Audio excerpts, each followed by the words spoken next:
Here we go.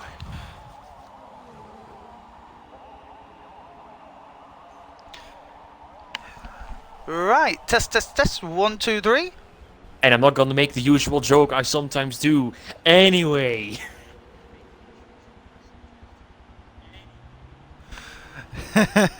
Well, there is one joke that we can say, but that would be cruel to say. You join us. We apologise for being a little bit later. We had a few technical issues. For those of you who are unaware, I recently upgraded from a 1S to a Series S, and there's just a couple of things I forgot to do, like sign into Twitch and stuff like that.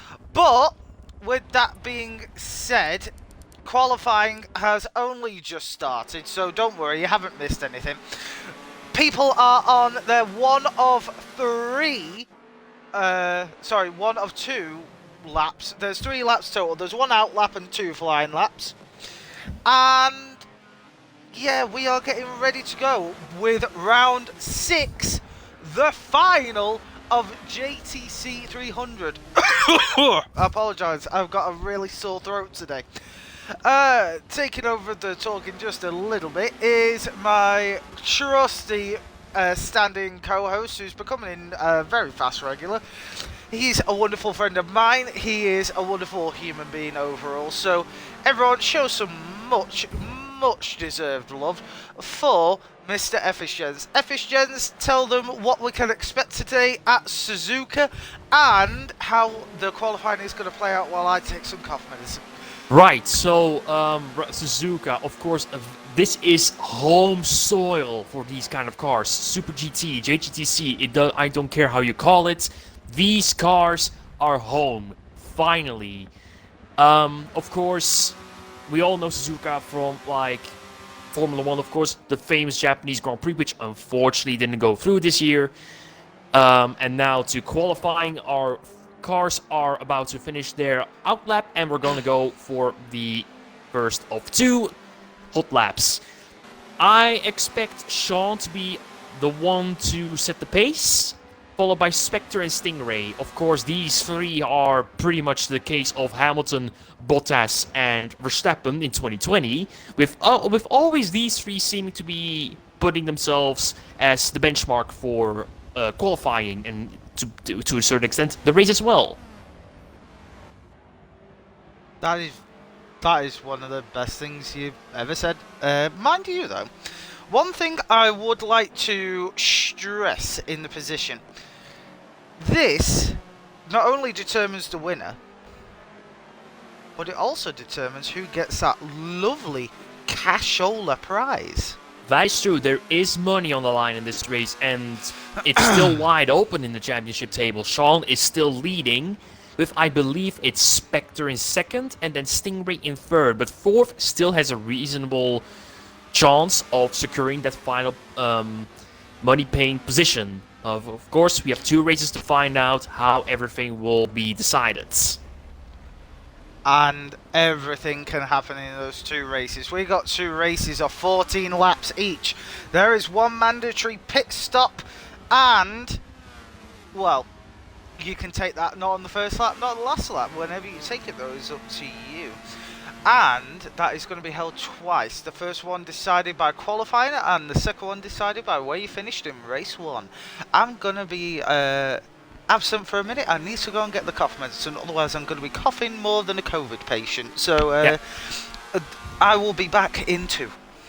Yes, so with now the cars on the famous back straight over the bridge here at the exit of the Degna corners, we're going through 130R and then the final chicane before we're heading down to the start-finish straight, and we'll see who will be setting the pace after their first hot lap. Of course, everything can still happen, so let's see what happens. The first cars are going to cross the start-finish line in a few seconds now. And our first times are now in. Let's see how this first cluster of cars develops. As you can see, the time ticker is just sporadically changing left, right, center, up, down, left and right, and across. Okay, let's see. as the final cars have now crossed the line, we'll see how this all has changed. So, as expected, Sean is currently your pole sitter on provisional pole, but not by a crazy amount. In fact, just 0.1 seconds between Sean and Spectre, with Stingray a little bit further down. It's a lot of time he has to gain in order to get that fabled pole position. It's about, what, 0.5 seconds, which is a lot to gain over, like, a whole lap. But, like we said, anything can happen. Then Huracan in P4 with another 0.5 seconds behind that. And TVR with, assuming, 0.3 seconds between Huracan and TVR. So that's your top 5. Then Crow, Sainty Boy, Azar, Tonic, followed by Oof Serena, Root Turtle, Darth Stormmaker, Zubert, Spiff, Phoenix, and Big Boss Man Jax. And Cosworth, and then Sainty seems to has DNF for some oddball reason. Hello! Yeah. Yeah, just inform the viewers who's currently on pole, and that's Sean with then Spectre and Stingray. In total, 0.6 seconds between the three. Oh, it looks like Sainty's already DNF'd. Oh, my God. If you're wondering why it sounds different, it's because I've just drunk some cough medicine, which I was informed is mild, and it's like I've drunk battery acid. It is. Jesus. It has. Now, you know how they say, like, the better it is for you, the worse it tastes? Mm-hmm. If I don't wake up with superpowers in the morning, because that is how bad that Sean shit improved? tastes. I think. Oh my God. Did Sean improve? Sean did improve. Sean is in first, Specs is in second, and Stingray is in third. Although I think Huracan just moved up. Yeah, Huracan is third. Huracan secures P3, second row inside line. Very strong result from Huracan. Stingray is definitely not going to be happy about that. They're certainly not. And then of course Sean and Spectre. It's nice to see AMS Huracan back. We've got TVR in 5th, Crow is 6th, T-Spiv is 7th, Jubit in 8th, Zero in 9th. Hopefully they don't ask me to rate him. Tonic rounds off the top 10. Ooh, Serena making a return. Nice to see them back. In P11, Root Turtle in 12th, Darth in 13th, Phoenix, disastrous 14th. And then, of course, Big Boss Man Jax and Cosworth and Sainty with no real information available for them.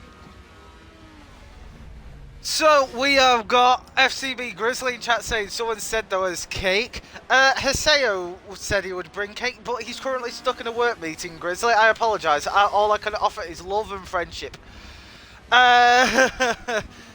Huracan says, sup. How are you sexy photographer beast? And Grizzly says, I'm feeling I was lied to. There's no cake. No, there is cake. It's just Haseo has it.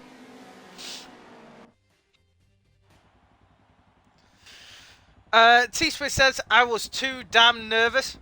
Well, then... don't be? Question mark? Tonic says, 10th not bad. Yeah, definitely. True, 10th is definitely not good. bad. Huracan also saying, I'm good, had a day off from work thanks to a hospital appointment, so I decided to rock up and meme. Well, Huracan, speaking of which, how are things going with your health? I'm quite worried about you, so I would like to know.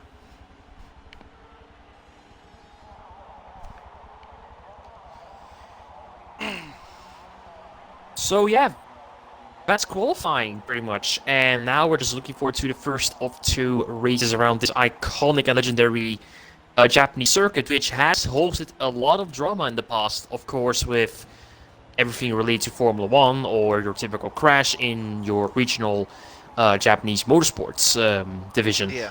And honestly, I think Japan is really underrated for their, non-drift related motorsports. Like, what do you have? Super Formula and Super GT, of course.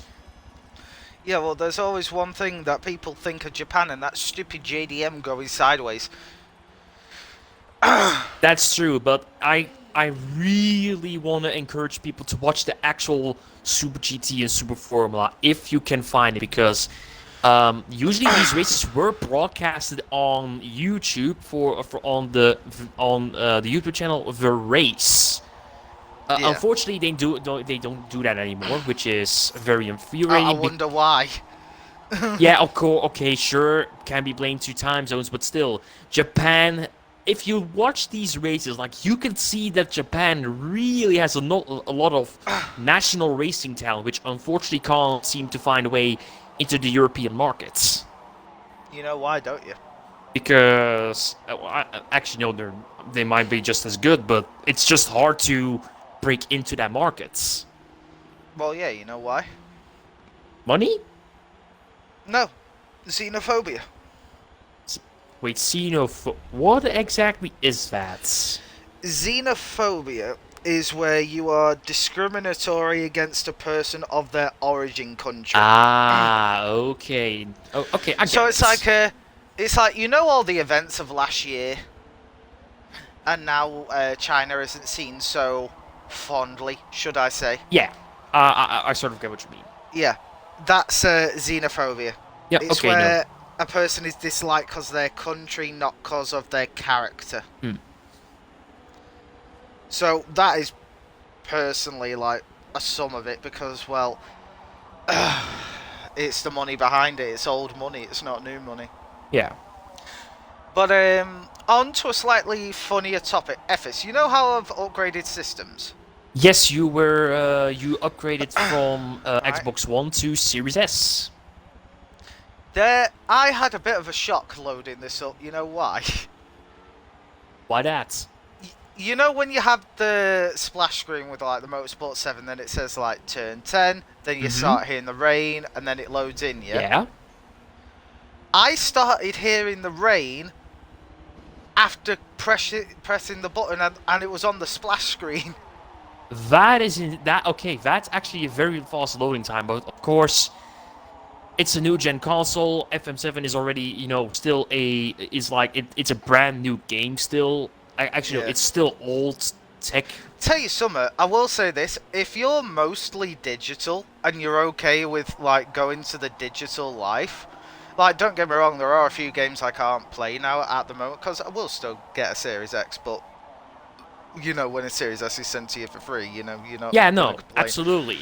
But A Series S is a good console for the casual gamer. Like, I just play a well, game once in a week or whatever. I wouldn't say it's casual. You know why, Ephes? Why?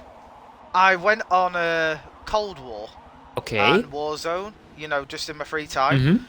I was shocked to discover that even though it's just 1080 still, it can do 120 FPS. That is important in a shooter. Yeah, but 120 FPS from a 250 quid console. That is impressive. Very. Just to put that into perspective, you would need to spend at least £1,200 on a PC or laptop to get the equivalent brand new. Yikes. So, to put that to perspective, Ephes, you can get 6 Series S's for the performance of a PC equivalent. Yeah, that is certainly very Yeah. impressive.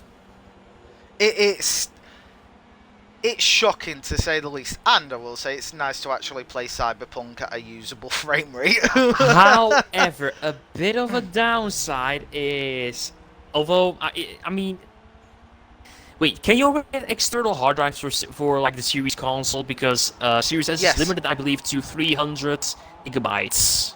Yeah, but I did get sent a SSD expansion with it, Okay. and I'm using the same hard drive from my One.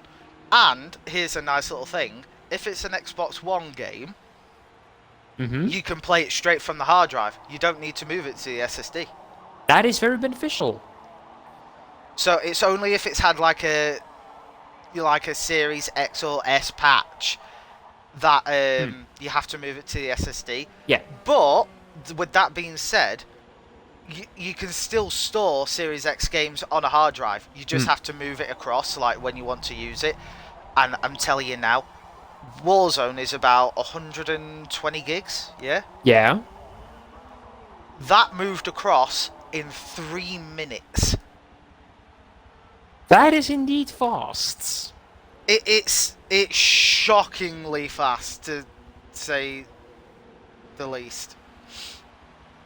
Now, But yeah, go on. speaking of speed, we have some speedy boys in chat. We've got Huracan saying, I kind of had the camera down my throat today. Oof. Hopefully they didn't find anything bad. Huracan saying, go on Huracan, my boy. Shrek, traitor, we miss you. Huracan says, nah, hold on. You want an upgrade? I went from Xbox to PC. Yeah, well, the PC Master Race sort of suits your cocky flamboyant attitude. Lemony-chan is waving in chat saying, "Oh, FTC gods, grant me the power to do averagely decent." Lemony-chan, you'll do fine. Don't worry, it's fine.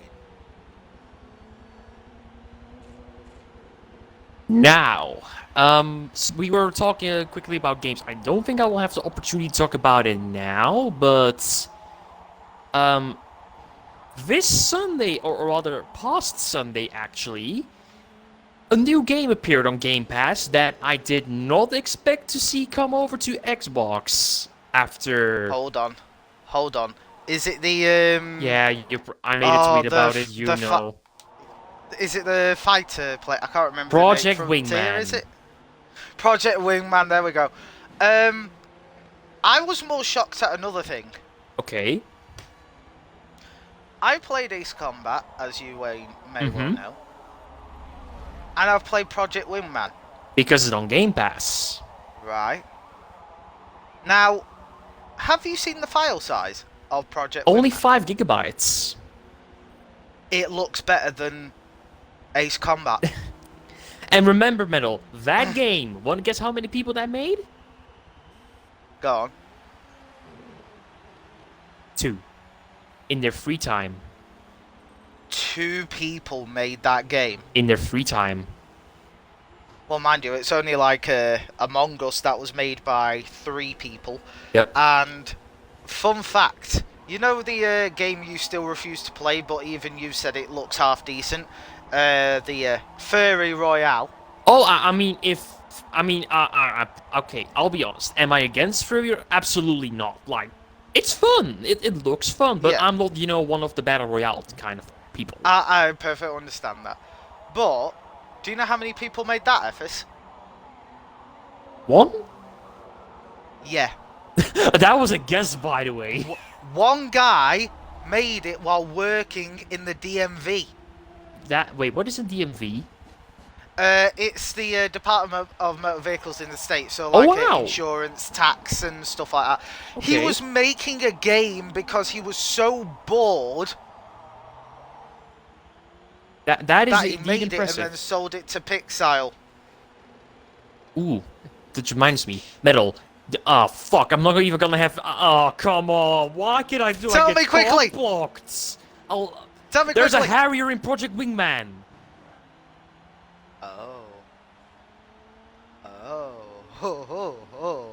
There's actually 2 Harriers. Please tell me you can fly him. You can fly him. I am erect. Anyway. No, for those of you who don't know, the Harrier is my ultimate favourite plane, but that will have to wait. Get us on the way, Metal. 2 more races left to go. It's down to you. Oh, Ephes, I love you. Lights out, away we go here at Suzuka. My voice is fucking killing me as Sean is racing their way to what hopefully can be their prize pocket to lose. Now Spectre is hot on their heels with Huracan and TVR close in suit. However, Huracan will be the true upsetting force today because they can dislodge or just move enough points around to either make or break a champion here today. And we can already see that Sean is starting to slightly pull away, leaving the NSXs in its dust and wake as it goes. It seems that the NSXs are sort of struggling already, considering it's an MR car, so it's gonna be a little bit prone to snap oversteer, or at least very slight collisions. But it's actually maybe, I don't know. You can see that Spectre's car is very unstable, and I think even someone already went off in Degna. Yes, someone went off. Ooh. It's Jubert. Oh, Jubert. Hold on, let's have the camera of shame on Jubert. Oh, okay then. Meanwhile, I'm going back to the front or even just the midfield because it's a bit of a scramble there. Huracan and his friend TVR going through Spoon. 2 NSXs in pink. Down to Main Straight they go. LMP TVR is on the inside. Huracan still holds the position and starts to run away with Stingray and Crow closing in fast. Crow just had the door shot on his face by Stingray. That was a very sneaky move, but one that certainly paid off for Stingray. Through 130R they go. Stingray is mounting a charge in his Goodyear NSX, but I don't think he will be doing it here in the... Actually, no, he's making a lunge. Here he comes on the inside now through the second part of the chicane. Ooh. Backs off immediately. And loses the position even to Crow. And maybe even T-Spiff if he can get a move on.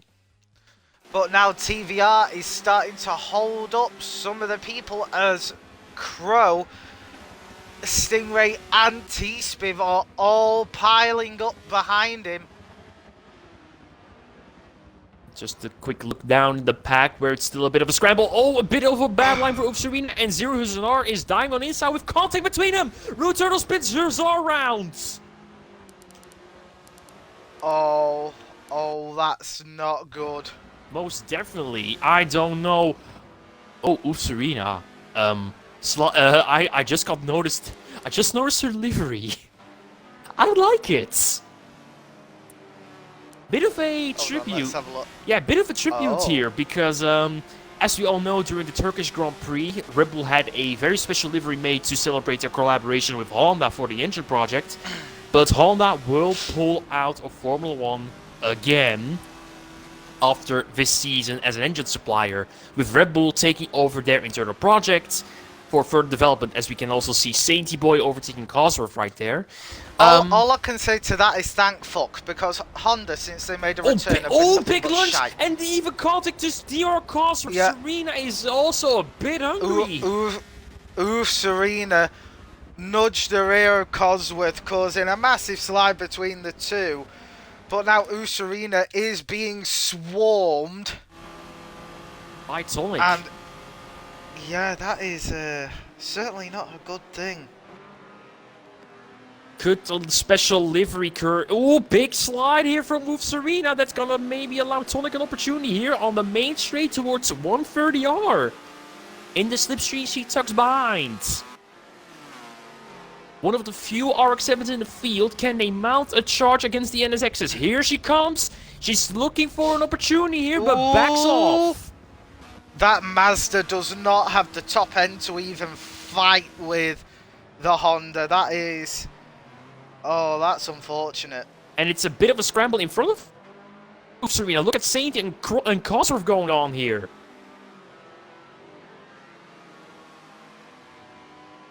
Now tucking in behind the slipstream of Sainty. There's a bit of a speed difference between the two. To the first corner they go. Cosworth on the inside takes the position away from Sainty and having to tuck in behind.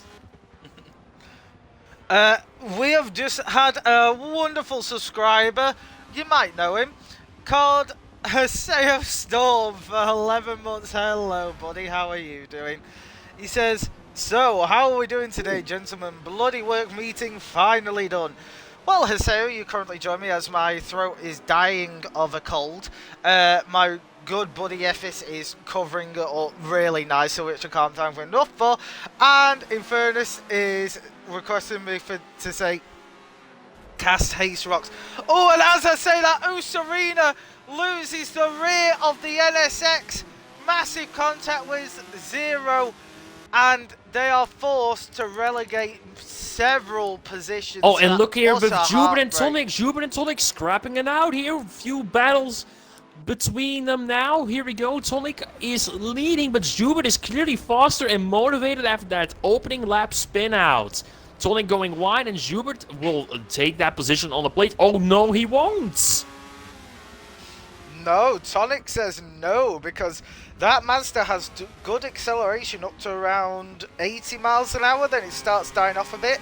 That is where the Honda really kicks in, because from about 60 onwards, the power band just really gets into its stride. Strange, really, because the rotary engines in, you know, the RX-7s, they should love to produce power and go fast, but clearly they didn't get the memo in FM7, and that's going to allow the VTEC V6-powered Honda NSX on home soil. Don't forget, we're maybe in Japan.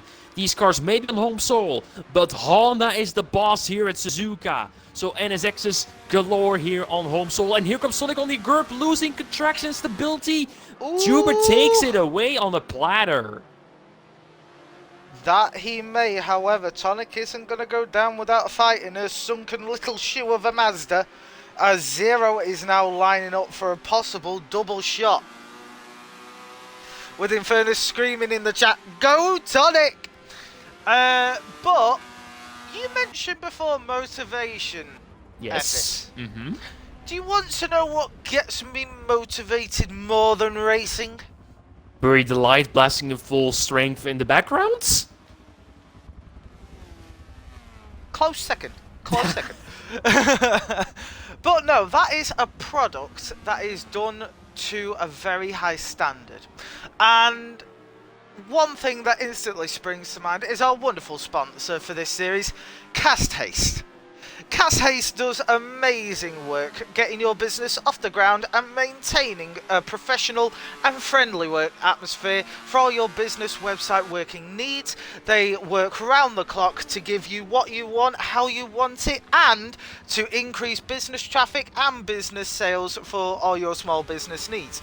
So please, don't be a stranger. Go and check out Haste for this series. They have been very kind enough to sponsor this series, and we here at FTC love them. So once again, go and check out Haste, and if they ask you where you come from, just say FTC with a little wink. Thank you very much. Back to the action, Ephes. Yeah, a bit of action going on now between Huracan and Spectre, because Spectre lost traction and had a bit of a bad exit here at the end of Degna, and is now under pressure from Huracan, who's nicely keeping pace. But both of them are losing distance to Sean, who's just seeming to run away with everything as usual. It seems like after a couple of funky weeks, Sean has hit their stride once more. Perhaps the secreted... Oh, here comes Spectre in the pits, and Huracan is staying out as well as Sean. Interesting call here. Okay, Huracan, I'm not surprised. Huracan does the, I'm going to drive 90% of the race before pitting and then pit. Let's take a quick look if some... Ooh, 12th and 13th. That's, yeah, Zero No Hussar and Serena a bit close. So, well, maybe that was because they were at the chicane, though. Meanwhile, a couple of people are leaving the pits. That's Spectre now in front of Serena, but having to... No, Serena will keep behind Spectre because it's probably not a bad idea to race them because they're on much different pace levels. Meanwhile, T-Spiv is slowly starting to catch up to the rear of Crow. Crow is not a happy little bunny boy today with the Subaru, as he has said, you know, bits of understeer, bits of control issues, how he's unable to get on the power straight away. And that is adamant here because T-Spiv is slowly catching, and catching in a car that really shouldn't be contesting with a Subaru this hard. Yeah, Infernus says, who's in shout for the title? Well, we have got Sean, Spectre, and... Stingray. Who's Stingray, thank you very much. I love you, Ephes. You're always so well prepared. Just doing what they brought me on for FTC, as T-Spiv is now really mounting the pressure on Crow here. Out of Spoon, they go to the figure eight bridge section here at Suzuka. Crow holds down the lead for now. Decent exit, and T-Swift is still on the hunt and in the chase in the slipstream. Now driving towards 130R. Remember, that's the famous corner where you can maybe pass it outside. Here comes T-Swift on the inside of 130R. Backs out immediately. Crow shot in the door in T-Spiv's face. What a turn. You can perhaps overtake at 130R. We've seen it before in Formula 1 with, of course, Michael Schumacher. And TVR messes up the pit entry, I think. Really? I think he just messed up the pit entry. So it didn't really seem to be very smooth, to be honest. And of course, Suzuka has that. Oh my god, yeah. They had damage bad. That's something I really did expect, to be honest. At Suzuka, it has a very infamous pit entry that's known for a couple of hard brakes, crashes, and emotional dramas. Okay, Ephes. Challenge time. Name the worst pit entry in this game. Ooh, that is actually a good question because I've not really raced that much around all of the other racetracks in the game. Honestly, I would say that Suzuka is. You have to really lock onto that racing line to get a good run in that pit lane without messing it up, of course. I understand that. However, I am going to raise you 2 tracks, and you will agree instantly with both. Sure, go ahead. The first one is Circuit de la Sarthe. Yeah, that pit lane is very long and very tedious to even get right on the full layout. Of course, that would be the full Mulsanne layouts. However, there is one pit entry I have never been able to do. Okay. It is a bitch, it's on the wrong side, and it's awkward. Okay. And that pit entry is Brands Hatch. Yeah, that's also pretty awkward, and I think, sorry to interrupt, but here comes T-Spiff. No, I don't think he will try it here once again at 130R. They once again back out. The Subaru just has that edge of top speed that's allowing Crow just, and I do mean just, stay ahead. Oh, as T-Spiff knows they're losing time. Perhaps the better call to make. Let's see if Crow will respond this upcoming lap. Meanwhile, that means the action is a little bit broken up. We're looking now back to P13. Go down to 9th, my friend. 9th. Oh yeah, they're practically on top of each other. Wait, that can be taken out of context. Well, 2 NSXs on top of one another. That, kids, is how a Civic is made. Oh god. No, Metal. Why did you do that? Oh what, no. You're just imagining 2 NSXs just having a fun time in a motel room, and 9 months later it's like, honey, look, it's a Civic. Yes, this is unfortunately my co-host. This is what I have to put up with these many streams. Okay, you're giggling. I'll take it as a win. You know what? Fair enough. Teamwork makes the dream work. Well, if this is dream work, then you certainly are the best teamwork. Aww. Wholesome moment of the stream. But as we were making baby Civic jokes, TVR did just overtake Zero Hazar with relative ease. Nothing was even fought or contested in that regard. So all I can say is clap, clap, clap to TVR, and the hunt now continues as TVR is trying to chase down T-Spiv. Meanwhile, okay, I think Sean is coming up to the pit entry now. Huracan is 2.5 seconds behind him. Let's see if Sean is going to respond with his pit strategy. As we all know, Spectre already took a pit stop, and no, he's not coming in just yet. Ooh, surprising. We've got Haseo in chat saying, Evis, it's what I have to put up with every stream. Plus he has to deal with me in return. with a laughy face. That is true. You know why, Effis? Why that? On Saturday night, I got a message at 2:30 in the morning. Okay. Right?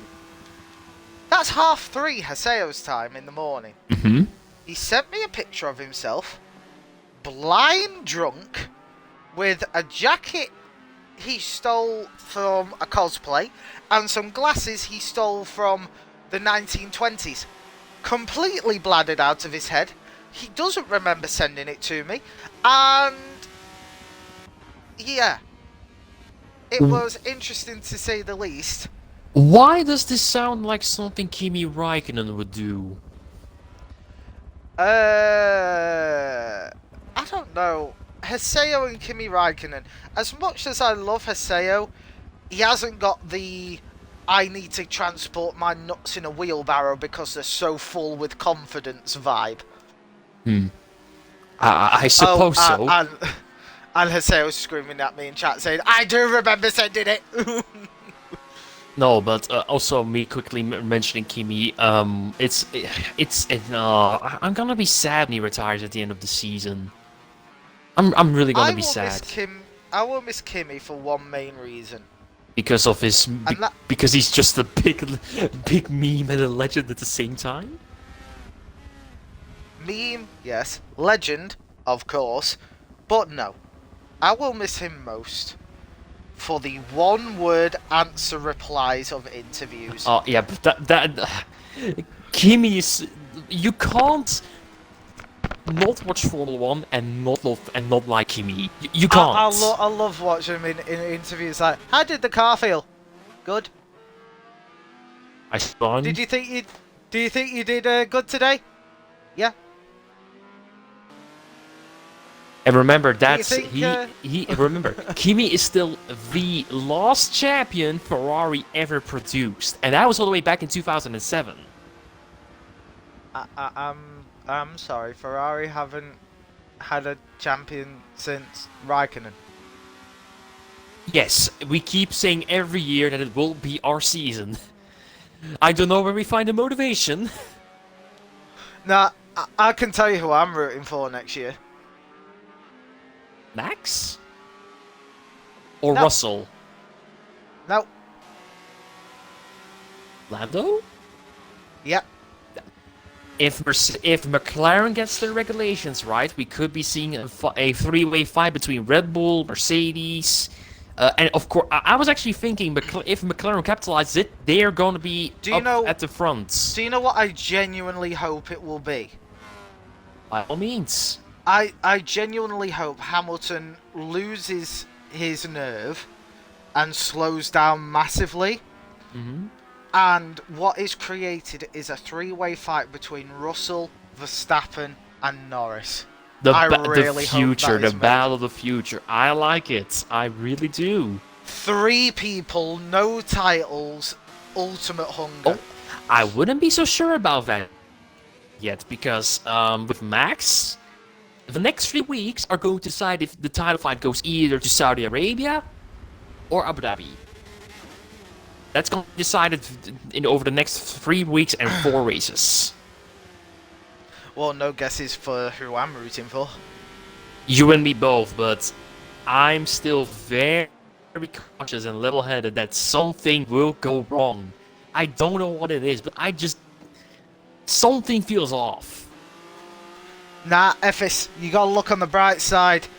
You gotta believe in the power of orange. As the old adverts used to say, Effis, the future is bright, the future is bold, the future is orange. Orange. Either that or Max could just become the annoying orange. Like, hey Lewis. Yeah, no, but still, I mean, currently we're in pretty much the next 2 races, that's Mexico and Brazil. That's Red Bull territory. Traditionally, Red Bull has been the team to beat there. And if Max can at least outscore Hamilton on all 3 occasions, so that's both Grand Prix races and the sprint race, which I still don't understand why they're doing it, Yeah, then if Max can secure points and beat Lewis at the same time in all of those 3 races, the title fight will not go to Abu Dhabi. No. Stereo Jackson chat saying the future is papaya. I have never actually tried papaya. That's probably a reference to the papaya orange on McLaren, their current cars. Of course, we can't forget that Lando once poked fun at the Orange Army of Max, saying that, oh, they're all wearing orange, so they're obviously McLaren supporters. I actually was just sitting there like, did you just do that, Lando? Like, seriously? And you know what's even crazier? Both Lando and Max, they're half Belgian. Really? They are. So Max was originally born in Belgium and had his father is of course Jos Verstappen, who's Dutch, but his mom, Sophie Kumpen, who's of course the sister of Anthony Kumpen, a very famous Belgian race car driver on the more national levels, I would say. Yeah, Sophie is his mom. And she's Belgian. Dang.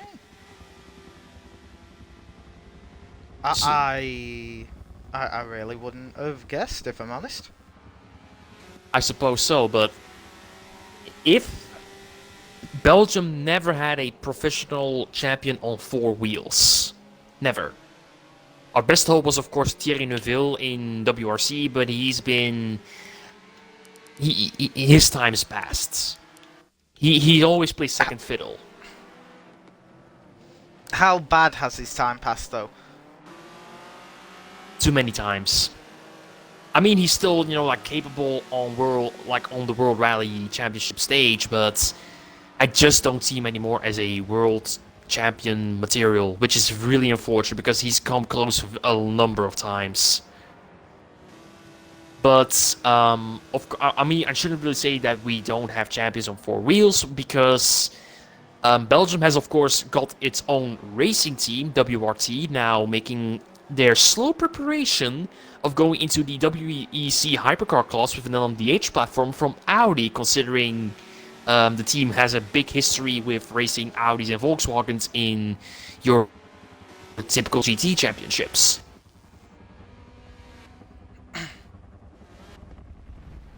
Oh, here we go. Cosworth losing a little bit of control. Actually, he's in third. That's going to allow Spectre into third. Cosworth screwing up. And big time even. Oh, that is not good. I think you could say that again. And Huracan looks to be capitalizing on that problem as well. Meanwhile, where's Sean even? Sean has not pitted, I believe. And Crow is second. Let's have a look. No, Sean has not pitted at all. I think. And Spectre is third, so that's 30. That's like what, 30 seconds? And how long do you need to pit? Like, how long does it take to go through the pits here at Suzuka in FM7? Not in real life. That is really. Sean is staying FM7, out. I would say about 40 seconds. As it stands, then Sean will not hold the race lead. What is he doing? I don't. Well, hold on. I don't think Crow has been in either. Yeah, that's the thing. I'm just wondering, like... So, with Crow, Spectre's 4,500 feet behind, so that's roughly 42 seconds. Sean will not does not have a safe enough window to make his pit stop. Sean has a window of about 2 seconds. It's gonna be close. To keep the lead. It's gonna be super close. And remember, it's either this or next lap that he has to pit, so it's gonna come down to the wire and not even a little bit. Oh, mamacita. Meanwhile, looking at P4 for a bit, Cosworth now looking for a way around Huracan now, since Spectre is starting to drive off again.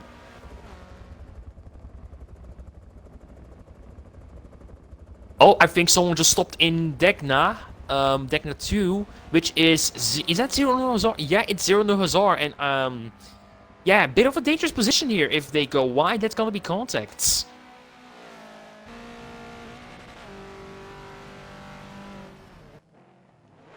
Of course, they can still avoid it, but you don't want to go wide if there's someone parked there. And I don't think the race stewards are really going to be happy with that turn of events. No. I think it's an unsafe position, should I say. And Zero has already been in a bit of hot water recently, so I don't think this will really help his case.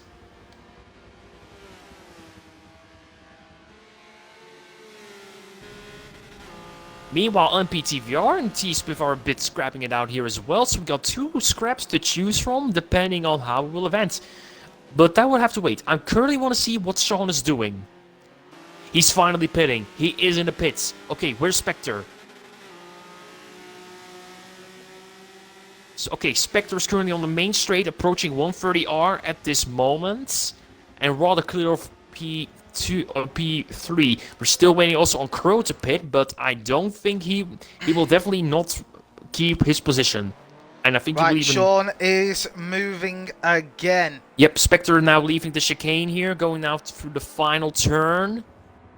Sean is just crossing. Crow overtaking him now. It's gonna be super close. Sean is out the pits.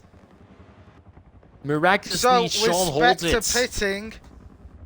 Sean has pitted. Spectre has pitted. Meaning Sean will be the victor unless they make a mistake. It can always happen. Always. And with Spectre and Huracan not far behind, with, of course, Crow now race leader, he will still... Oh, T-Spiv and TVR having a nice little battle for 6th. Yeah, currently through the S section they go. TVR on the charge with C-Swift in defense. RX-7 versus Honda. Let's see what will happen. Out of the S section they almost go. Here we go. Then now to... I think this turn is called Dunlop before we go to Degna.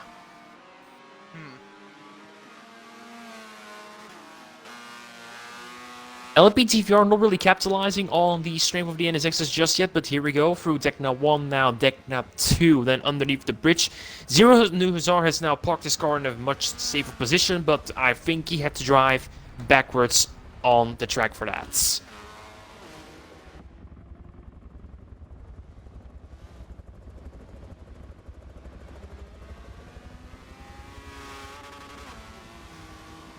Meanwhile, yeah, it's just pretty much between T-Swift and LPTVR. That's currently some sort of battle going on, although T-Swift is extending his advantage over TVR, now going through Spoon, the famous double X left-hander here at the Japanese circuit. And T-Swift make sure his advantage stays the same, and it looks like it. T-Spiv is doing everything they can just to edge out TVR, and at the moment at least that seems to be working for them. And meanwhile, race leader Sean is now on the final race lap of the first race of tonight. Crow's now also in the pits and losing positions as we go. He's currently now 5th. I think he might even go back all the way to 7th or 8th. Oh my. Yup, he's now all the way in 7th. That is unfortunate for Crow. Very unfortunate. Pit stop strategy not working out as hoped, I suppose.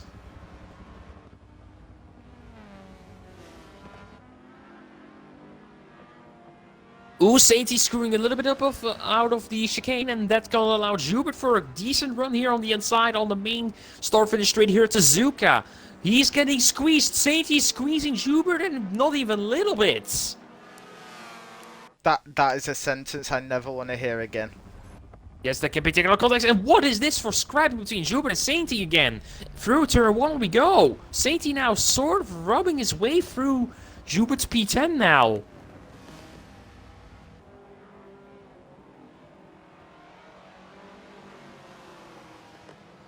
Yes, Sainty really is doing their best to keep 9th, and Jubert is being relegated to in the danger zone of being knocked out the top 10. I wouldn't count on losing out on top 10 just yet because there's still a little bit of time for him to secure the position with Oops Arena slightly closing the gap. However, that is all something that doesn't really matter for now because out of 130R he goes.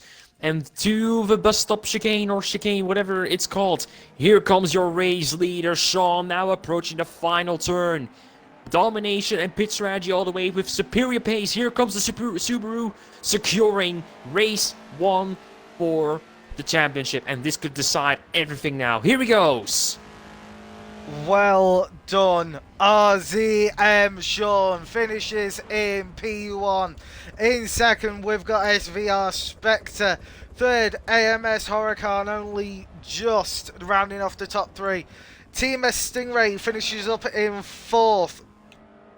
T-Spiv now fighting all the way and just edging out TVR. T-Spiv in fifth. TVR in hold on, sixth. 99999. Zubert is still bonding the pressure here on Saint now. Out of 130R they go. Now to the final heavy breakdown on the track. Zubert is gonna make maybe one more attempt. No, he doesn't have the room. Saint will hold the position. Can Serena maybe make one more advance? Saint doesn't really get his clean exit, but I think he will secure P9. Well done, Sainty. Now, Crow in 7th, Cosworth in 8th, Sainty in 9th, Jubit in 10th, rounding out the top 10. Serena in 11th, Phoenix in 12th, Tonic are about to finish in P13. There she goes. Got Rude Turtle in 14th. Then we've got Zero and Darth as DNFs. And yeah, that's then the first race of the final act of the JTC300 series for FTC. I'm gonna miss this series, to be honest, because I really like the Japanese racing over in Japan with Super GT and Super Formula. In fact, Super Formula is the second fastest open-wheeled single-seater series in the world, just slower than Formula 1, or rather, it used to be slower. Really? Back in 2014, the Super Formula cars would have qualified for the Japanese Grand Prix at Suzuka, and not even at the bottom, even close to the midfield even. Crap. Yeah, that is pretty. So, like I said, Japanese motorsport is just not only about going sideways. Road racing is sometimes even crazier to watch, whether it's Super Formula or Super GT. Again, though, it's not exactly a side that is embraced, is it? It's unfortunate. It really is, and that's why I always keep telling people: if you want to see good motor racing, watch Japanese Super Formula or Super GT. You will not be disappointed. Exactly. Well, let's go back to chat. T-Swift says, my heart rate is through the roof right now. Lemony Chan says, upset. Poor Darth. T-Swift saying, literally can't hold my hands still. They are so sweaty. Huracan was alright from me there. Laughy face. Yeah, you did alright. Tonic says, that was rough, but gave it all my best. Well done, Tonic. Cass is saying, it's a good series. It is a great series, Cass Hayes. How dare you just say it's good? Shame on you. T-Swift says, 100%. Inferno says, hello, Cass Hayes, the fantastic sponsor. Cass Hayes says, hello, everyone. Yes, hello, Cass Hayes. Now, I will say it before and I'll say it again. If you want to launch your business with small website design and help, go check out Cass Hayes. They will do your business the world of good. So, go and check them out. Otherwise, me and Ephes will visit you in your sleep. Well, Halloween has just passed, so I don't think a jump scare will really work out. Who said anything about a jump scare, Ephes? Oh no. I'm talking rope, tape, maybe a little bit of hostage, and maybe about a gallon of gasoline. Are we going a bit too far with this? No. Everyone should check out Cass Hayes, otherwise I will leap out with rope and tape. Okay, that is some dedication that it almost scares me. You know what's also more scarier? The fact that okay, okay, that was one of the worst freaking segues I want to make, but no, Oh but god, Casey saying that statement took so many turns, and as says it definitely did. Casey, I am currently under the influence of cough medicine because I have got a very bad cold. Effis is doing his best to talk for me because if I talk for too long, my fucking throat feels like I've swallowed sandpaper. And I apologise if it took turns, but taking turns is more interesting than going in a straight line. and taking turns is something you want to do in Project Wingman with 2 Harriers, which of course is better than 1 Harrier or no Harrier if you play Ace Combat 7. Not. No, no, seriously, Metal. If you get over, the Harrier is the plane that I've always wanted to fly in a flight action game. It was once in Ace Combat, but only in Assault Horizon. But we don't talk about Assault Horizon. That was never a proper. I mean, it was still a decent-ish game, but it wasn't It's really. still bad. It wasn't never. It was never a good Ace Combat, to be honest. But yeah, if you want to fly Harrier jump jet, then check out Project Wingman. I cannot recommend it enough. And something all. Have you actually got it? Unfortunately, I have not, but it definitely is on my short list. Like, I've always been a fan of that game whenever it came out. The playlist is also very strong. Music is on fucking point. I recommend you check out the soundtrack either via the playthrough of the story mode or on YouTube or even Spotify. The absolute Mad Lads pulled that one off already. But, yeah. Plus, there's also something that Ace Combat also doesn't do. And whenever you beat the game, you have an option of cheat codes, if you will. Hmm.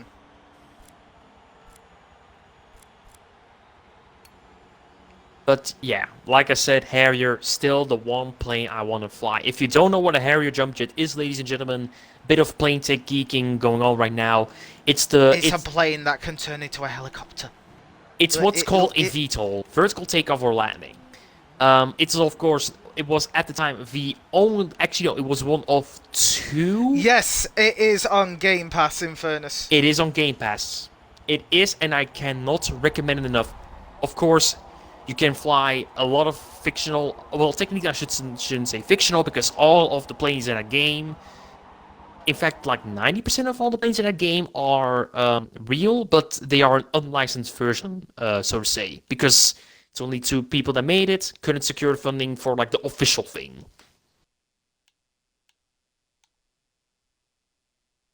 But yeah, of course, quickly mentioning Harrier, it was at the time the only VTOL jet in the world, meaning it could land and take off virtually anywhere. It was slow, but that doesn't matter. You could pretty much have insane amount of flexibility with it. And remember, it's still like it's also such a beautiful jet with an amazing engine noise. Casse saying TBR to be real. I just want Friday to be here. Yes, because there are some very interesting things happening Friday. If you are a premium edition owner, you are just 3 days away from Horizon 5. I'm not gonna lie, it doesn't even still feel real that there's a new Horizon game coming out. The hype is finally sort of creeping in, but I'm still extremely cautious. Okay, Ephes, you're not getting the new sounds and you're not getting the new tire smoke. It'll run exactly like Horizon 4, but with better servers. Get hyped. It's my problem is, and I will be very blunt about this, it was promised live on stream by the Playground the Games developers. Mike Brown himself said it loud and clear. We will provide footage on Xbox One, Xbox One X and all that stuff. We still have not seen a bloody frame. Okay, I'm just going to say this. If you look up a Digital Foundry on YouTube, they have done tests on the original Xbox so that you can see that there. And I'm just going to say this. Mike Brown also described himself as an interesting person. when really he is duller than a brick. So That's don't not my opinion. believe- That's Middle's opinion. I have nothing against Mike Brown. Just want to state, just want to make sure. Oh no, I will happily sit down and have a coffee with him and talk with him, but his ethos, should I say, is interesting to say the least about a franchise which is heavily loved and steered in a interesting direction, should I say. If there's one thing, like, also cool thing about Mike Brown, I think he owns a V8 Mustang. That he does. You don't expect someone, well, I mean, that as he's vanilla. got a good choice in cars. I will say that. In fact, V8 Mustangs over here are very rare. Like if anytime I see a They're Mustang, also rare over here, Effis. You know why? let me Because guess. we're English. We choose Oh. something better that can actually turn a corner. I thought you were going to say emissions because emissions are bull fucking shit. No. Effis, we live in a country of tight, twisty little B roads. A Mustang needs 5,000 million miles just to make it round a mini roundabout. You mean It Milton can't Keynes? Pretty much. So, all I'm going to say is this. Mustang's very pretty. Would love a 67 GT500 as a dream Eleanor, car. isn't it? Eleanor. However, will I know that it will work in this country? No. Yeah, just, I mean, of course, if there's one thing, I mean, I say emissions because today on the television, rant 9,126,000 about, oh, we need more electric vehicles, low pole this, electricity that. Get out of your fucking mind, man. I think we've triggered Effis. No, you didn't. It's just this is just me rambling on about the bullshit that's going on in Glasgow over there. Sure, very important what we're doing. I agree, but you're being way too fucking ambitious.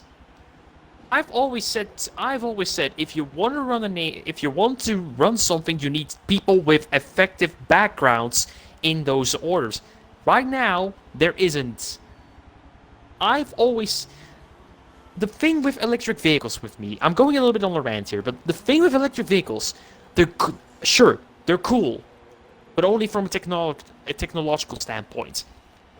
Right now, they're still way too expensive as a object and as a way of life, because the problem is, if you're gonna buy an electric vehicle, first of all, your electricity bill is gonna go skyrocket, which means you need solar panels, which also cost 10,000 of your hard-earned money. This rant will continue once Metal gets the race underway for the final time here at Suzuka, and will round off this series. Metal, take it away.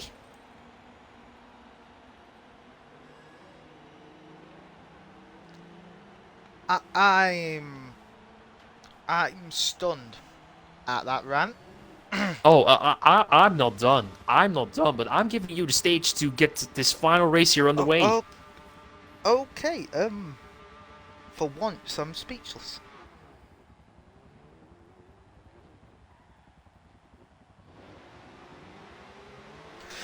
Lights out, away we go for what should be the last time in JTC300. Sean making a fantastic launch off the line, but has Spectre and Huracan. Oh, Cosworth a bad line. So Cosworth bad close. line.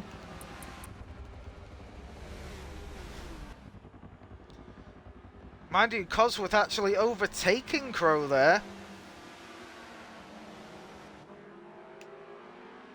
And through the S sections, the scramble now continues, with everybody sort of going into a single file. Out of the S section they go through Dunlop. Sean holding down the line, but Spectre needs to make a move rather quick if he wants any shots at winning this race. The championship might have been secured already by Sean, but the race honor is still up for Spectre. A little bit of dignity can still be gained. Here comes Spectre. Both twitch, both hold the line. To the hairpin they go. And Spectre, is he gonna make the dive? No, there's just simply not enough room. And LPTVR bumps and grinds with AMS Huracan. Oh my, things are getting tetchy as Spectre is crawling up the rear of Sean. Sean has nowhere near the amount of comfort they had in race 1. Spectre has Oh, Huracan upped on their the inside. game. Huracan on the inside of a TVR. Side by side, they go for Spoon. Oh, T-Spiff goes off, and that's a big crash. That is a very big crash. I'm not sure what... Okay, they're back on track, but I'm not sure what happened there. Was it a punt or controller issues? I don't really know, but that's pretty much race over for T-Spiff. F in chat for T-Spiff. Oh, and here comes Stingray looking for an opportunity on Spectre. The two main predominant stars from the race at Circuit that starts 2 weeks ago. Of course, that was one race where Sean just wasn't available to capitalize on, as we have a bit of a black screen going on. That's a funny thing, I don't have a black screen. Of course, just 2 minutes. Have you disconnected? Unfortunately. And there goes my co-host. So whilst I send an invite... Don't worry, I'm rejoining him. No worries. Right, so let's see what else is currently happening on track. We've got Sean currently in P1, still being chased relentlessly by Spectre. That right there is commitment, if I say the least. We've got Toast in chat. Hello, Toast! Toast, my boy. My sweet little baby wheat boy. As Spectre and Stingray are going side by side. Stingray going on the inside of Spectre. Spectre looking for the switch back. Stingray pulling out in front of Spectre. Snatching P2. Possibly the only person who might knock Sean off. Sean using this to create massive breathing room. And Stingray takes P2. Well yeah, but he done, needs to get the hustle Stingray. on, because they're not going to have enough of a window to catch Sean, so they better hustle now. Meanwhile, Zubert overtaking Zero No Hazard, we were not able to quickly see it, but it was notified on the race ticker above on the screen.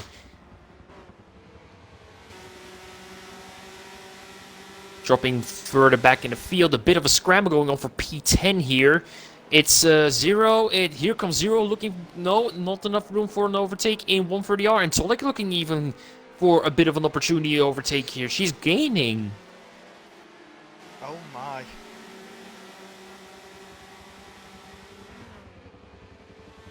And now over the main straight they go. It's starting to slightly break up, but we still have a little bit of a couple of battling cells going on. I think we just had, that may have been one-sided again. Yeah, just one-sided. Probably some internet issues on my end. Don't worry, nothing's wrong. Meanwhile, Root Turtle has gone into the pits. One of the people that caused a bit of a spin loss race. Which is a shame because, well, Root Turtle is a good driver. Yeah. Ooh, look at Spectre just glued to the rear of TMS Stingray. The battle that was ignited in France is continued to be lit here in Japan.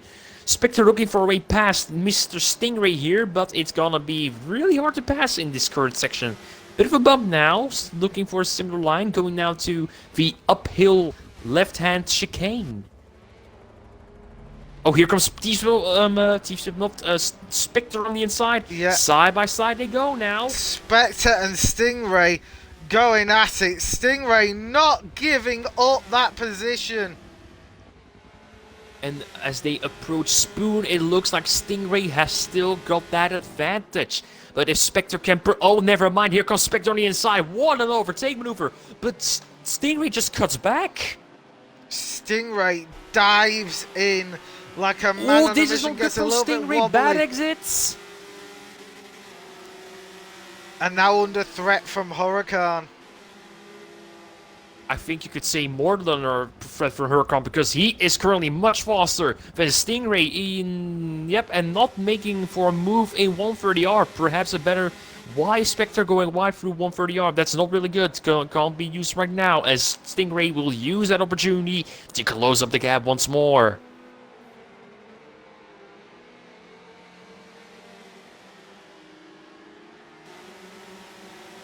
Meanwhile, Sean is just pulling away at this moment.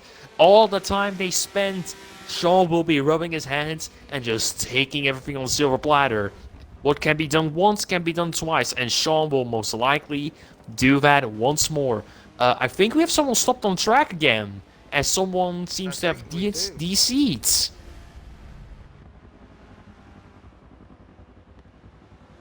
Is that Crow? Oh, they're. It seems they were on the pits. I'm not sure if someone was actively stopped on the pits. Oh! I didn't know Haseo was in this race suddenly. Yeah, Haseo has replaced Darth Storm because Darth Storm is having more than a few issues. And yeah. Looking through the field here, we have Battle of the Subarus, Phoenix and Sainty. Two people that really like the Cusco Subaru Impreza from, I think it was Forza Motorsport 3 or 2? I never played Forza Motorsport on the Xbox 360 generation of consoles, so I'm not unfortunately really familiar with that car. Is what I'm familiar with is a good battle between these two, Sainty and Phoenix. Give us a show, gentlemen. That is a really bad point. You know why? Because you didn't play the best motorsport ever made. I never owned an Xbox 360, you know? I never did. I stuck 10 years with my PlayStation 2. I'm going to say this now. Forza Motorsport 4. From what I've heard, it is amazing. And you of course have Clarkson. You also got Clarkson just doing his usual talk on everything automotive related. And speaking of Clarkson, by the way, season 2 filming for Clarkson's farm is on its way. And he's already had an argument. Oh, Sainty big slide out of 130R, and that's gonna allow Phoenix to slide up into P7, but Sainty is not done yet, and Juba capitalizing the action as well. Phoenix switches back, swipes. No, Sainty knew he was going to lose too much time. He had to dive. So a dive bomb then into the pits from Sainty. Perhaps a bit of a wise move as Oops Arena is approaching as well and capitalizing on the pit stop from Sainty.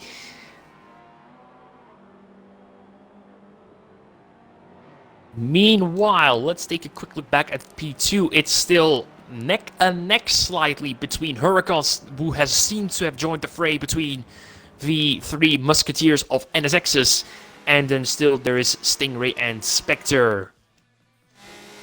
These three are gonna be haunting one another. Oh, look at Stingray all the way through. Stingray is now under a lot more pressure from Huracan. Out of deck, not two, underneath the bridge they go. It seems that Spectre is really in his rhythm, and Stingray is starting to slightly struggle in his Goodyear NSX. I'm gonna miss saying those things like Loctite NSX, Goodyear NSX, or the Cusco Impreza. I'm gonna miss that about this series, because in real life Super GT, that's everything about the car. Like, they're always predominantly sponsored by this large car brand. You remember that probably from everything that I shared in everything related to Super GT. Oh, never mind that a bit. Here comes a bit of a slide from Stingray, and Huracan being forced wide out of Spoon. Huracan is really pushing now. He is losing time, though. Why do I get the feeling that he's not as pushing as hard as he usually does? I think it's just because he can't seem to find a way past Stingray, who's making his Goodyear NSX as wide as possible.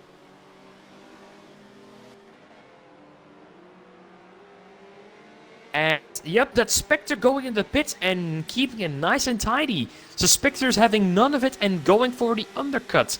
But I don't think it will matter much, because Sean now has just nothing to worry about pretty much.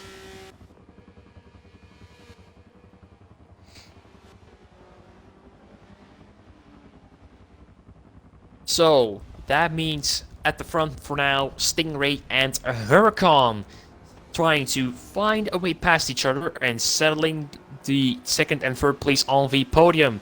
Next up, we have a bit of a cell developing out of turn one. That's still Phoenix and Schubert, in fact, closing up a little bit.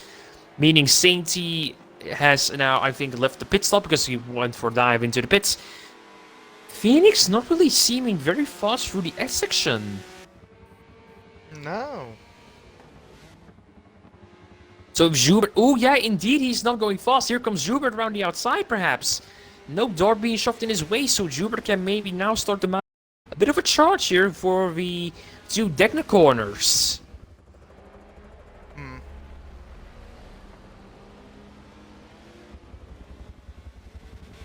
No, he's still keeping himself nice and tidy behind him in the slipstream.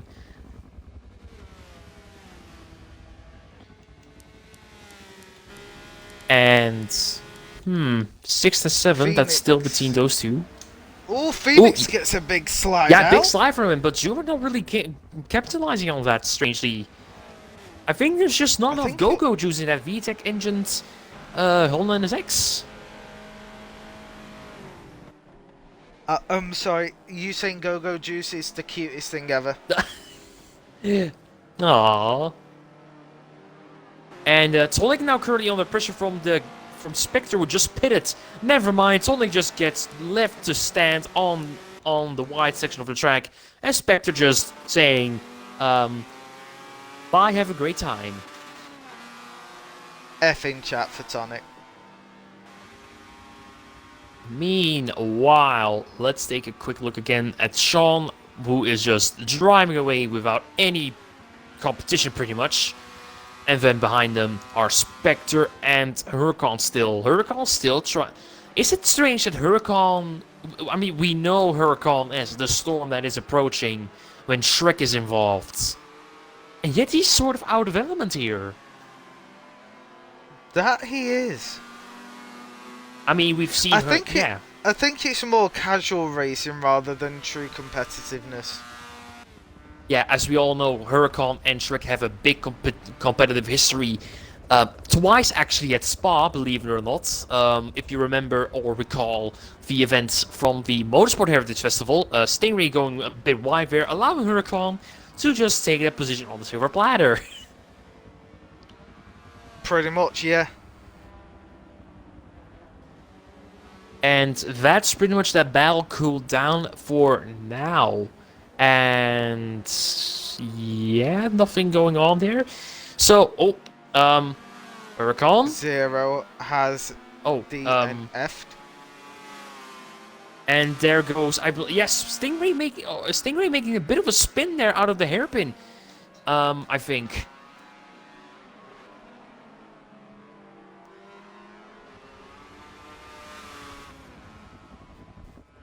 And with this, the pack is now slowly losing touch distance of each other. Phoenix now trying to run away from Juber and his NSX, and that seems to be, well, not quite everything. We still have Spectre trying to weave his way through all of the traffic now, trying to race as close and as fast as he can to T-Spiff in his RX-7. Out of Spoon they go. Yeah. T-Spiff trying their best, but Spectre is certainly not going to go down without fight. Spectre has the pace advantage over T-Spiff, so I think an overtake is nothing but imminent. Okay, Thanos. Okay, how many times? Oh, hold on, TVR's in the pits. Perhaps that was for some sort of undercut or losing a bit of time, or which is something Schubert and Phoenix are doing right now.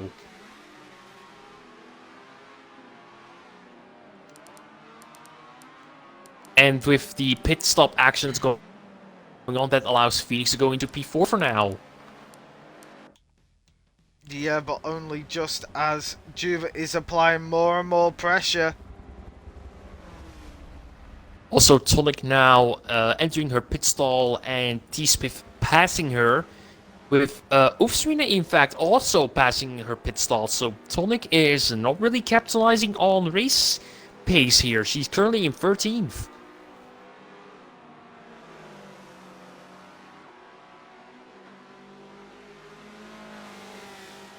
Ooh, bit of a scrap going on between the Subaru, I'm not gonna miss saying that, and LPTVR and his NSX.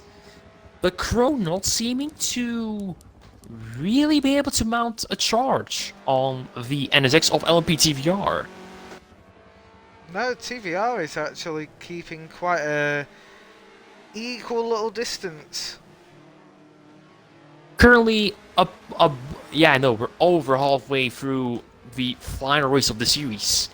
Just a couple of more laps to go, and that's pretty much the championship sealed and the cash prize given to our top three. And I think it's pretty much safe to say that Sean has just dominated this championship from start to finish, with only a bit of a drop at the Bugatti round at Circuit de la Sarthe 2 weeks ago. And Maple Valley. Oh yeah, Maple Valley. That was a bit of a clown show. Disaster night. Yes. That was a disaster night for sure, let's be real. That was FTC, unfortunately, not at its best. But, of course, this happens once in every, blue moon. So, we still got some very exciting races to come up. We currently have, we already have a replacement series ready for the Tuesday series after JTC. We, of course, cannot say what it will be. Of course, we are under NDA. However, not only that, we also have something special coming up in December, but we cannot say what it is just yet. Oh no. Oh no. But please, no. Do you have some PTSD on the Christmas event last year? What, you mean how I lost to a bullshit photo when our team was the fastest? As Yeah. you can hear, Metal is still salty about that. Just like I'm Me? Salty? No. He's as salty as I am for the World Cup back in 2018 against the French that we shouldn't have lost. Oh, Kylian Mbappe, I still hate you for playing with that damn ball. Never mind. Back to racing action we go. Let's see. P4. How about that? Max and Jubert now very close to each other. Spectre also looking for a way past them. That was some repressed rage there, Ephes, weren't it? No, I'm totally not salty. Oh, thanks Phoenix for breaking up this battle here. Here comes Jubert on the inside. And Spectre also looking to capitalize on that, but not having enough time. Jubert now in P4. Well done, Jubert. However, both of them have not pitted, I believe. So this is just a bit of a, I guess you could say, just waiting to drop back and give the positions back in the pits, converting their position all the way back to more of the back of the field. But here is Spectre not really going much faster, just having to slot in behind the slipstream. Going through 130R. Is Phoenix you know gonna try what makes something? it worse for them? What? What makes it worse is Ooh, Spectre's Jubert being going held up wide. by not one but two slow people, which Yes. means they are losing nothing but time. Yes, Spectre is not really having a lot of luck with traffic here. That's gonna cost him, well, pretty much the win if Sean keeps going fast and furious around this Oh, track. Jubert dives into the pits, leaving Phoenix out there and Spectre to run away. However, it's Phoenix that is pretty much gonna have to raise Jubert in terms of strategy, with Spectre trying to catch the leaders right now. Remember, Spectre has pitted, but Sean has not. Certainly spicy, and it's just as spicy as T-Spiv, who's being chased at the moment by Sainty for P10. Sainty trying to indeed chase him down, but time is running out as who's just come out of the pits. Who is that? I think, yeah, that's Jubert already.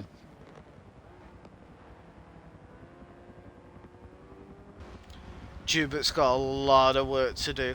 In this short amount of time, I'm not sure where he can finish. However, he has taken his pit stop, so every position that he gains now is a win.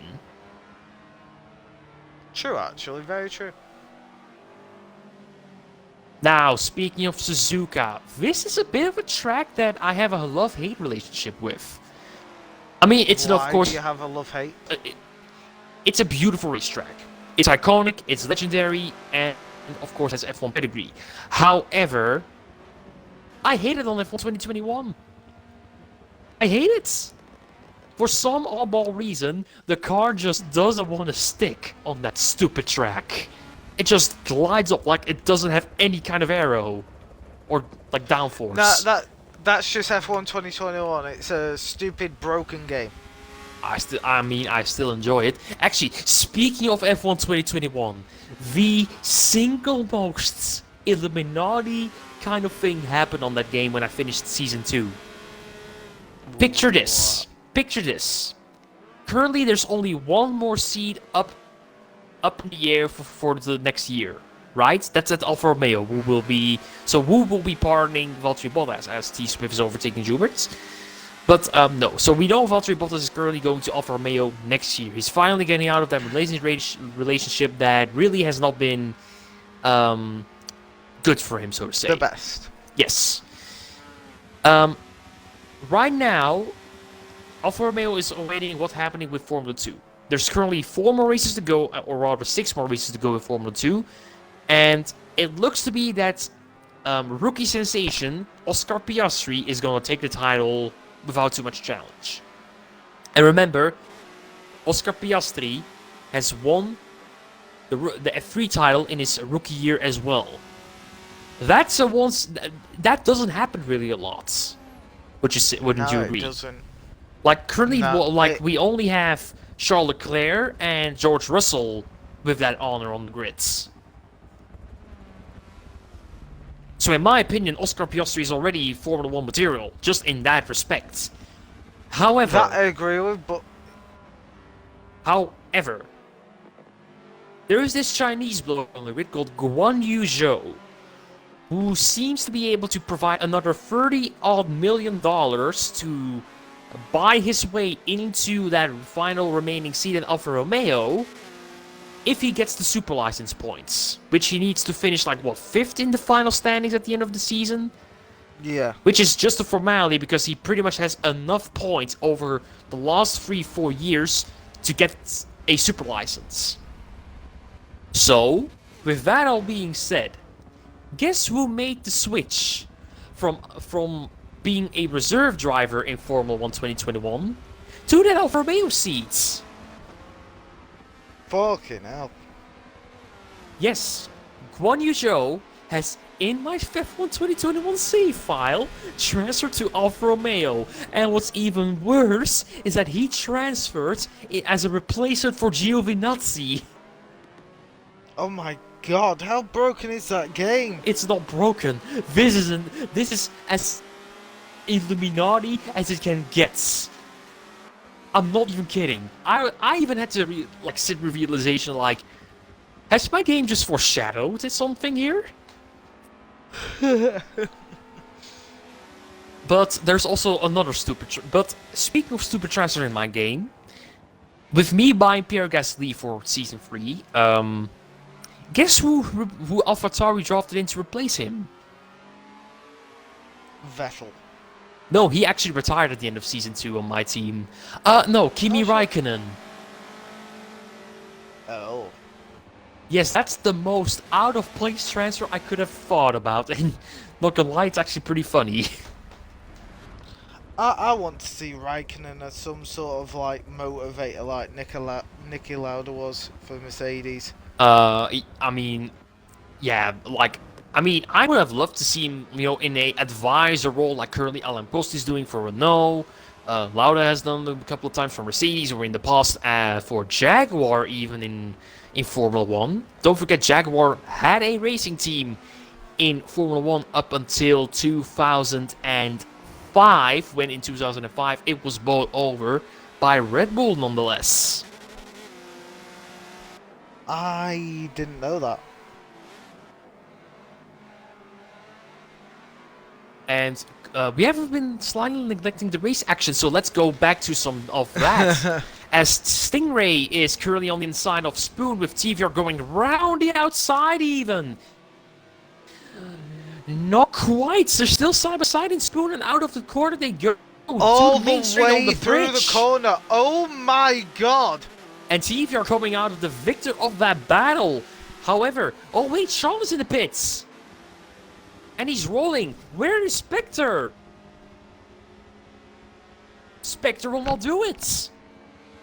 He's just exiting the chicane. He will not do it. Shaw will maintain the race lead, and that will make him the race winner automatically, because unless there's something happens, it's pretty much guaranteed. How much room did Sean make? I have no clue. And also, not really a great race from Stingray, who's usually third, fourth, but he's currently fifth. Well, I believe TVR and Crow still have to pit, I believe. I don't really know. Can you check that with their tire wear?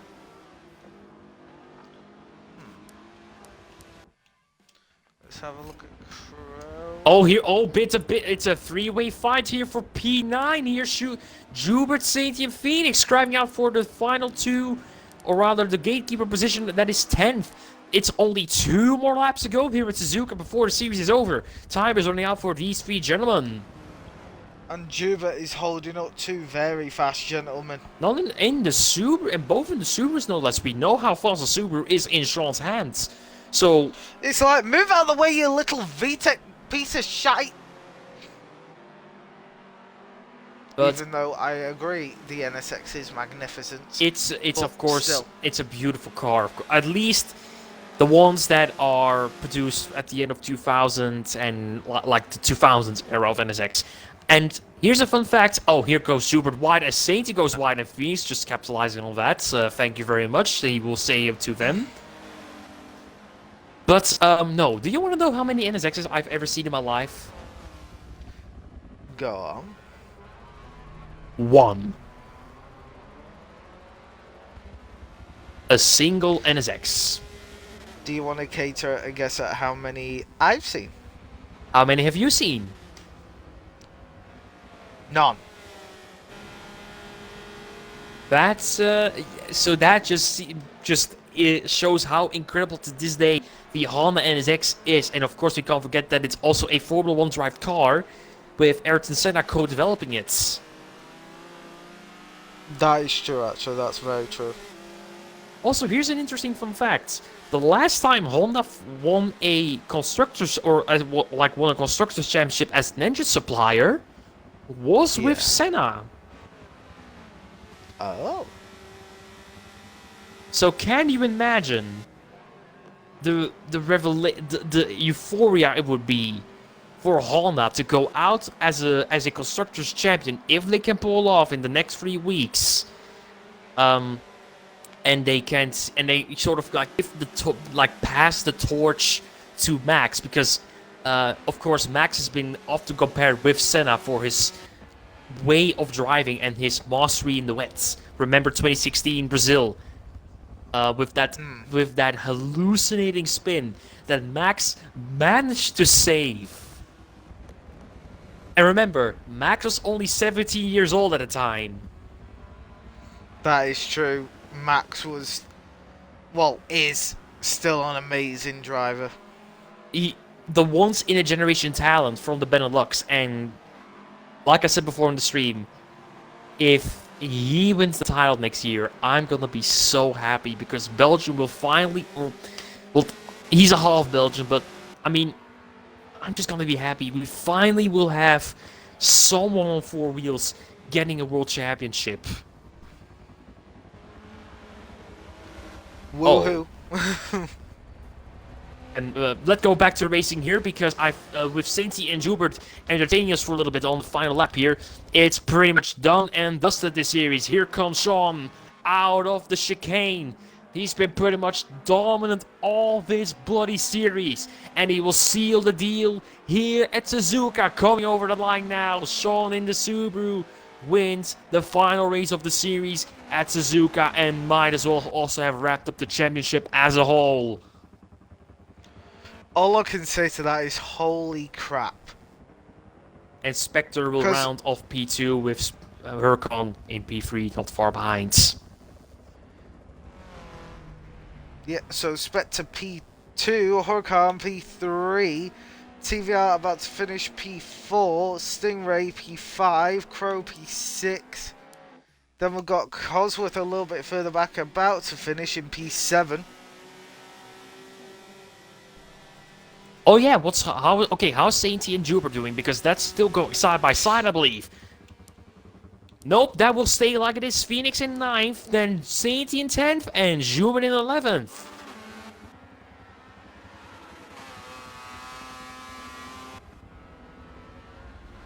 Then Oopserina in 12th, and Tonic will then most likely round off in P13. And Aseo not far behind in P14.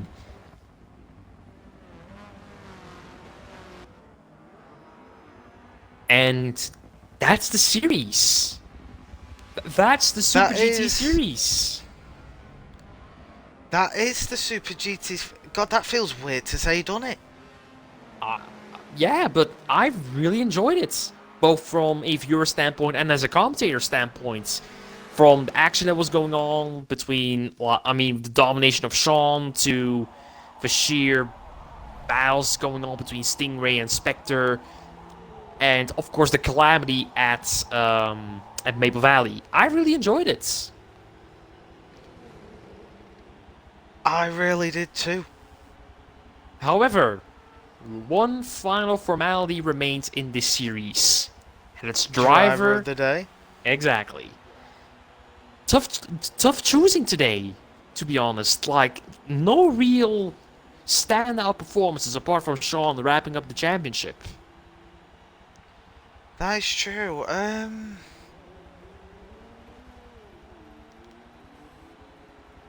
don't really know who to start because there's so many names, but there's only really one person that actually, Honestly, I would say Sean just for wrapping up the championship in dominant fashion here.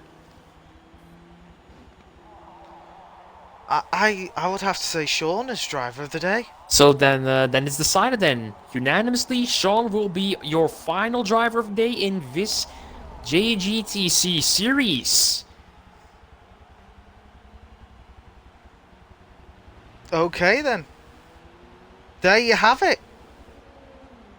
Signed, done, dusted, and over with. Now, on Thursday, Phil and Dave will be back for a very special Photography Thursday. Do you know why it's a very special Photography Thursday, Ephes? Because it will be the last time on Horizon 4, isn't it? It will be the very last photo stream on Horizon 4 before we head off to sunny Mexico in Horizon 5. I'm looking forward to what pictures I can take in beautiful Mexico without the yellow filter, of course, which is traditional. Now, Ephes.